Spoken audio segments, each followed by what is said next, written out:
জাতীয় সড়কে দুর্ঘটনার কবলে পড়ল 4 চাকার একটি ছোট গাড়ি। অন্য একটি গাড়িকে ওভারটেক করতে গিয়ে রাস্তার পাশে নয়নজলিতে পড়ে যায় সাদা রঙের গাড়িটি। রবিবার সকালে চাঞ্চল্যকর এই ঘটনাটি ঘটেছে জলপাইগুড়ির গোশালা মোড়ের কাছে। ঘটনায় আহত হয়েছেন গাড়ির ভেতর থাকা কয়েকজন যাত্রী। স্থানীয় বাসিন্দারা ছুটে এসে তড়িঘড়ি উদ্ধার করেন তাদের। চিকিৎসার জন্য সকলকেই জলপাইগুড়ি মেডিকেল কলেজ ও হাসপাতালে নিয়ে যাওয়া হয়েছে। প্রত্যক্ষদর্শীরা জানান, লাগাতার বৃষ্টির মধ্যে দ্রুতগতিতে আসা 4 চাকার গাড়িটি অন্য একটি গাড়িকে ওভারটেক করতে গিয়ে নিয়ন্ত্রণ হারিয়ে রাস্তার পাশের নয়নজলিতে পড়ে যায়। খবর পেয়ে ঘটনাস্থলে আসে জলপাইগুড়ি কোতোয়ালি থানার পুলিশ। দুর্ঘটনার কারণ খতিয়ে দেখছেন তারা।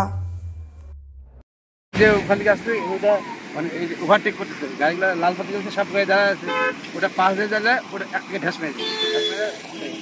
মানে একটা গাড়ির সাথে গাড়ি ছিল দাঁড়ায়, গাড়ির সাথে ধাক্কা লাগছে। গাড়ি দাঁড়া ছিল, লাল বাতি জ্বলছে, গাড়ি দাঁড়াবি, ও পাশ দিয়ে ওভারটেক করছে।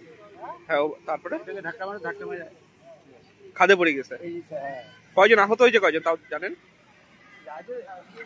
কারো তো হাত পা সবই কাটে নাই, ড্রাইভারও বাকি হাসপাতালে, আর কয়েকটা প্যাসেঞ্জার ছিল নামিয়ে মানে ওভারটেক করতে যে চোট লাগছে, তাদের মেডিকেল কলেজে নিয়ে গেছে। কোথায় নিয়ে গেছে? এই হাত পা একটু ছুঁচল। কি নাম আপনার? আমার নাম প্রবীর কুমার রাহা।